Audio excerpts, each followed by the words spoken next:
it based off their NXT history. But I mean, look at how good of a wrestler Summer Rae was when she debuted against Paige. Paige may have gotten the better of her in all their feuds from WWE, NXT, and Monday Night Raw and SmackDown.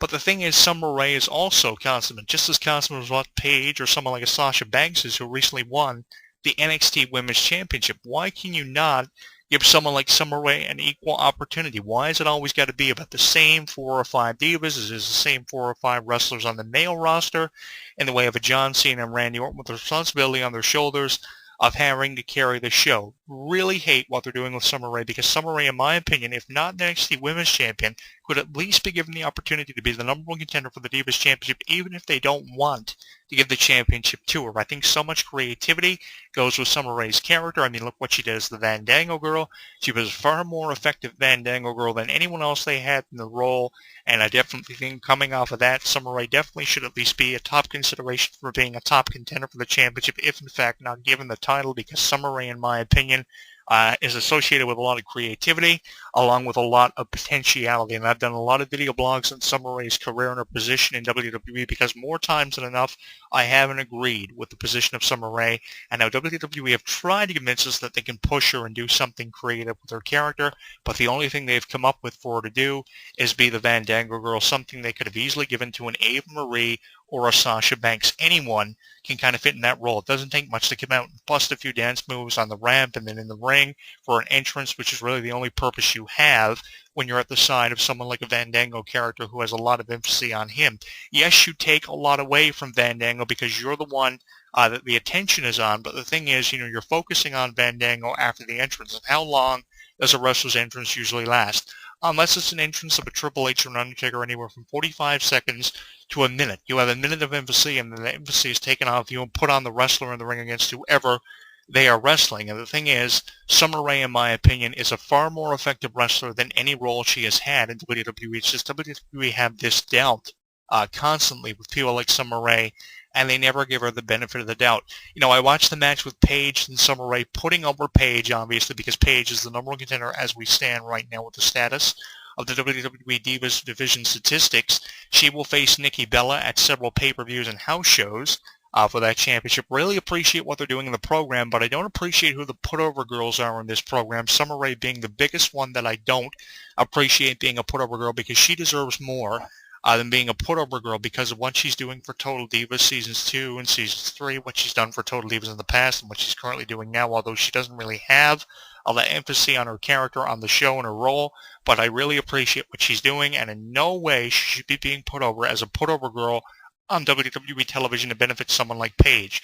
I see this match on Monday Night Raw a couple of nights ago, and I noticed that Summer Rae didn't put up any fight at all against Paige. She did a couple of wrestling moves, but for the majority of the match, she was just talking trash to Paige. And I was thinking to myself, there's so much potential that goes with this girl, and they're not really pushing her in the way they should be pushing her. The way they should be pushing her is having her defeating someone like a Paige, and then getting over as at least the top consideration as a #1 contender for the championship, if not to give her the strap.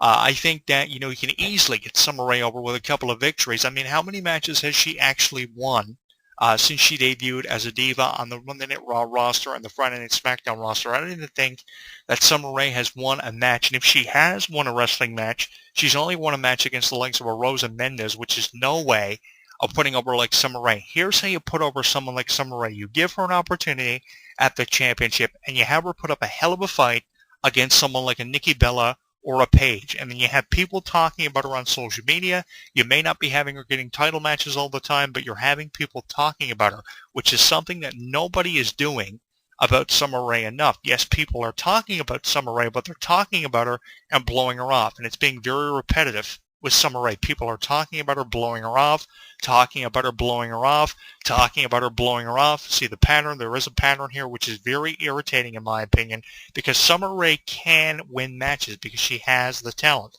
She is the total package, which very few divas possess. Right now they're trying to put over Natalya as a diva that has the total package. Yes, she has the total package, but can she go the distance if eventually she wins that championship from the Nikki Bella?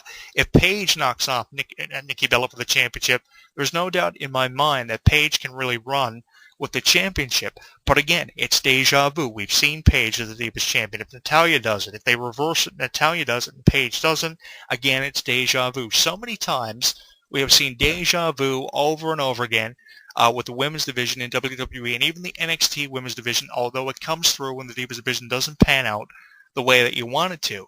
Really what I want to see is a point of reprieve reached in the Divas division, and in the absence of AJ, who was the greatest Divas champion of all time, in my opinion, holding that title for a record 295 days, prior to Maurice holding a title for 216 days since its inception, which says a lot about champions in the WWE Divas division from all the Divas we have seen over the years. Definitely, very few Divas are in the same category of a Trish Stratus or a Lita.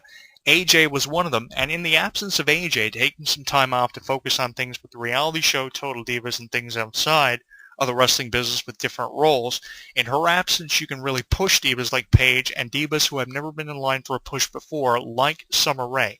Now if you remember back when they first broke up Fandango and Summer Rae, they tried to do something with Summer Rae, but they couldn't get anything going in the way of a rhythm or a consistent pattern. The thing about Summer Rae is you have to come up with a way of keeping her consistently distributed on television. Yes, the reality show is one way of doing it, but it's not effective enough. If you had her on the reality show and had her promoting the reality show in matches on Raw and SmackDown that she was actually winning as opposed to losing all the time to someone like a Paige or a Nikki Bella, then it would really have Summer Rae have a purpose. But right now, by having her lose all the time, it's defeating her purpose in the Divas division or defeating a purpose of her being a cast member of Total Divas, because neither the emphasis is on Summer Rae as a wrestler nor as a reality star, because all the emphasis is on either Paige, AJ, or the Bella Twins, and the same thing is happening for Paige, AJ, and the Bella Twins in the Divas division, because all the emphasis is on the same 4 or 5 divas, like it is on the male roster, with the responsibility of carrying the show on the shoulders of John Cena, Randy Orton, and Batista, and Triple H all the time. I mean, really,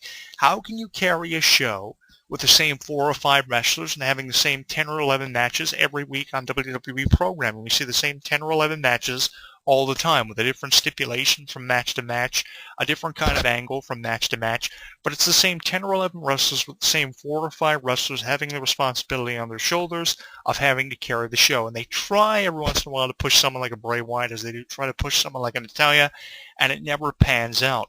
The thing about Summer Rae, where my issue lies with someone like Summer Rae, is the fact that so much can be done with Summer Rae, because with Summer Rae's character comes a lot of potential. She's in shape, she's stronger than she's ever been since coming over from NXT, and she's in a position to really take over the Divas division. She may be compared to someone like a Kelly Kelly or an Eve Torres quite a bit. That comparison is always thrown in there. Definitely people compare Summer Rae to Kelly Kelly and Eve Torres all the time because they're very similar in a lot of ways with their gimmicks and their look. Definitely Summer Rae looks a lot like Kelly Kelly, but the thing is, Summer Rae is a far more experienced wrestler than what Kelly Kelly was. I mean, back in 2006, nobody thought Kelly was going to last 6 months. At least potentiality went with Summer Rae's character. Yes, I understand the logic behind how looks sell in the wrestling business. That's been the way it's been for years. But the thing is, Summer Rae came to WWE with a lot of potential, and far more potential than what Kelly Kelly did after she was noticed in a magazine by Vince McMahon, John Laurinaitis, and Triple H. They gave Kelly Kelly the opportunity, but immediately with Kelly Kelly came the doubt. And there's always been that comparison between Summer Rae, Kelly Kelly, Eve Torres, and divas who fall into that same category. And a lot of divas have been turned down because they didn't have potential recognized in the first few months of their career, maybe within the first month or two. Trish Stratus was someone who was immediately turned down when WWE gave her the opportunity. She went back, she came back to WWE fully tanned and fully trained and became one of the greatest women's champions of all time.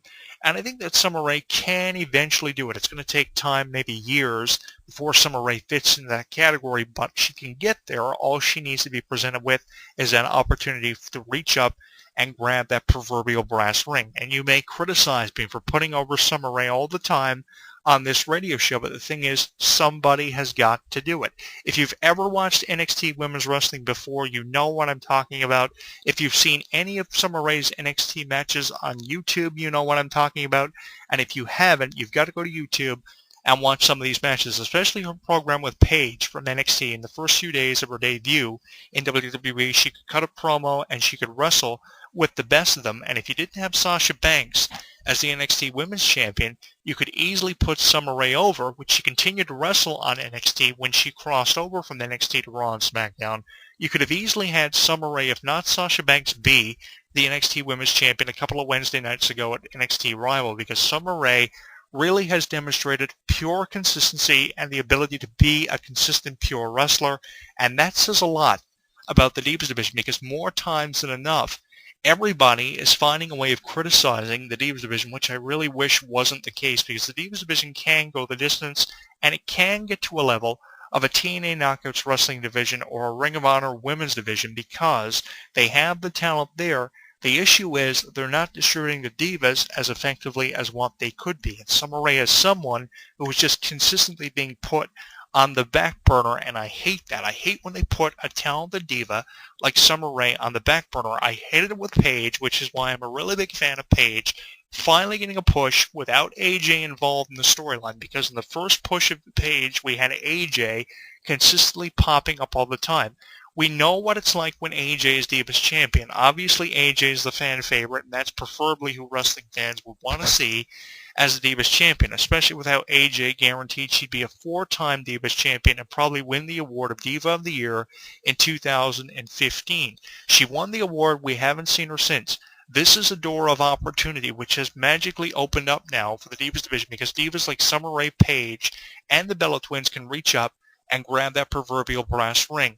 But the good thing about Paige being pushed now, and why I'm a huge fan of it, is AJ is nowhere to be seen. So push Paige as much as you can with one of the Bella Twins over the Divas Championship. And if that doesn't work, try and do it with another reality star like Summer Rae, because I definitely think that something big can happen if Summer Rae is in the same position that someone like a Paige is in right now. If it doesn't pan out the way you want it with Paige, put Summer Rae in the same position. And if you don't have enough faith with Summer Rae being the number one contender and a fan favorite,